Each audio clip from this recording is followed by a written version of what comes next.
Let's brew.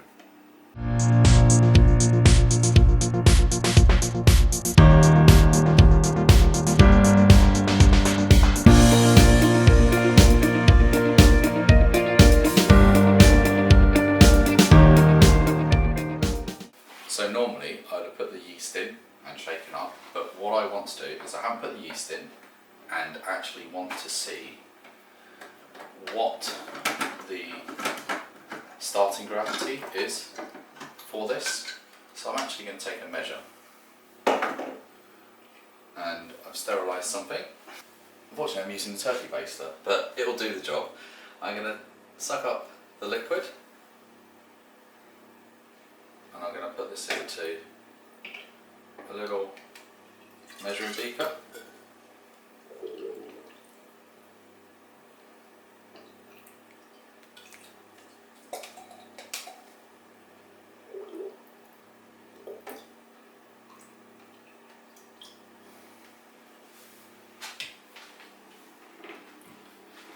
And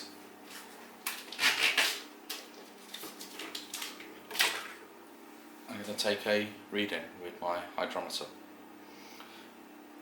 So let's check to see. It's about 10:35 the reading, or 10:35 the reading is coming out. So yeast time.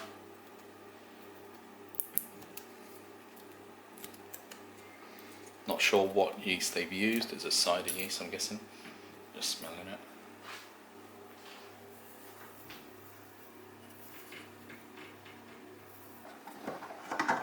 Open the lid on.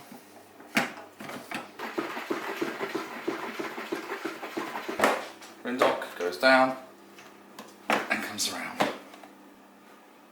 Make sure it's all in line.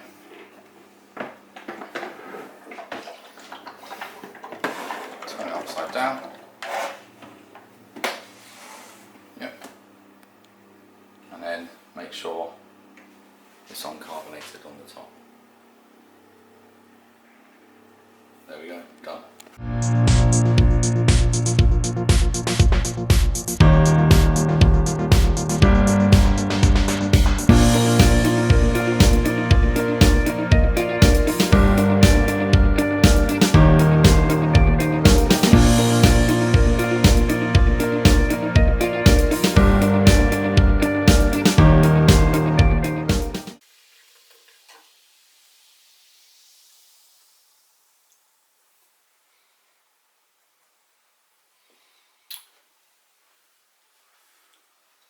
So here is my Waltham Forest dark fruit cider from the Greater Good on the Pinter.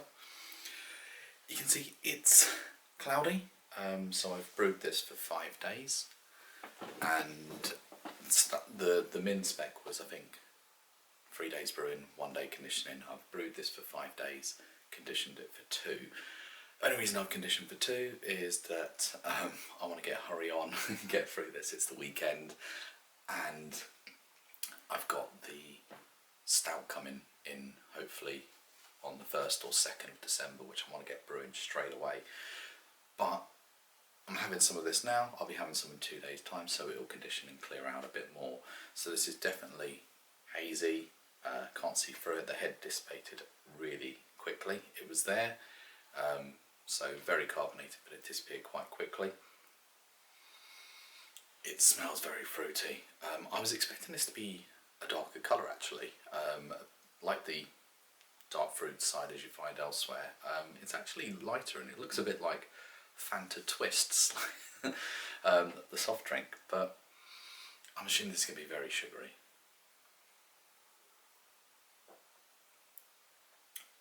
Carbonated very well. Not over-carbonated. I mean, there's good carbonation levels on there. You feel it going across the tongue.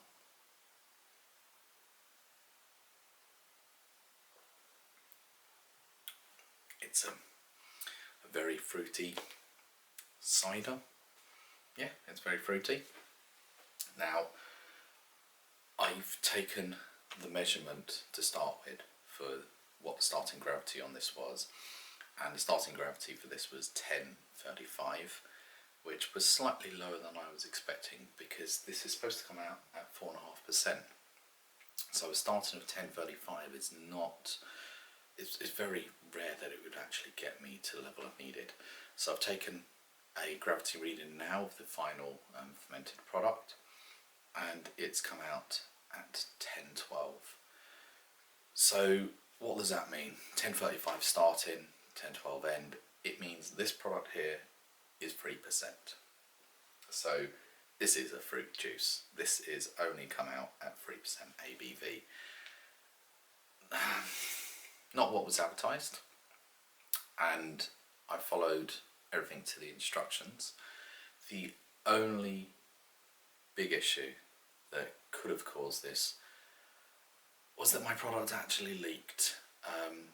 When I opened the product that came through, it was sticky and you could see patches on the inside, and when I took the cap off, the foil was undone, and so some of the product had leaked.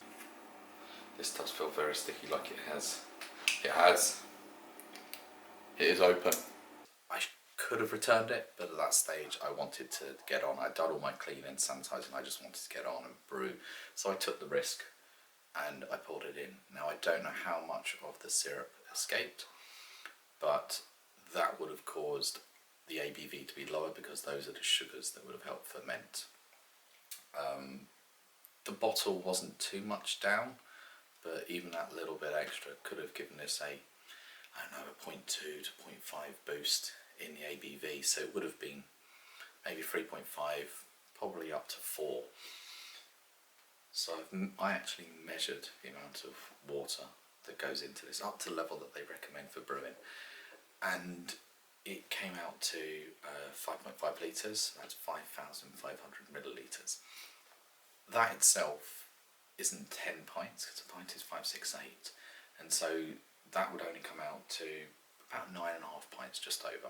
We then add the syrup in, and that was only, I think those containers only looked to be 150 ml. So it still isn't getting us to 10 pints. And then when you take the brewing dock off, you lose probably 500 ml. You lose a pint, maybe. So although it says it brews 10, I reckon you only probably get 9 out of it if you brew to the level that they mark on the product.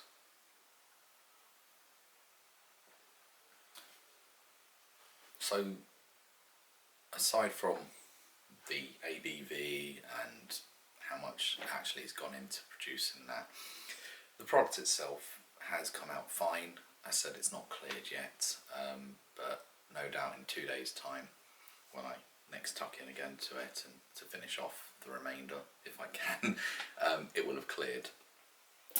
I'm into cider. I don't mind cider. Beers, cider, all fine to me.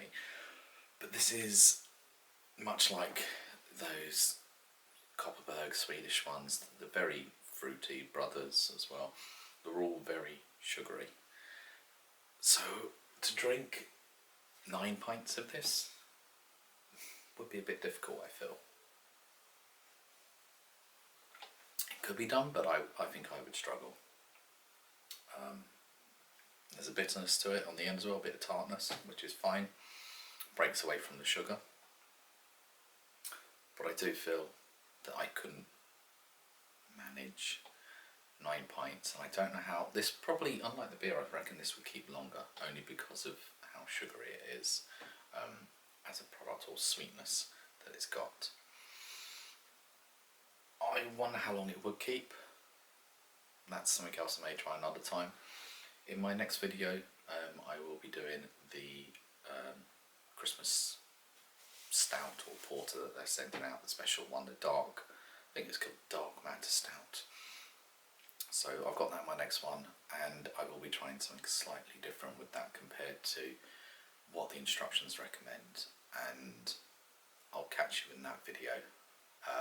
Meanwhile, all the best. I will fill up some more, and that is very foamy now. I reckon it's because it's just been sitting there and the carbonation builds up. It gives you a nice look at the head. But until next video,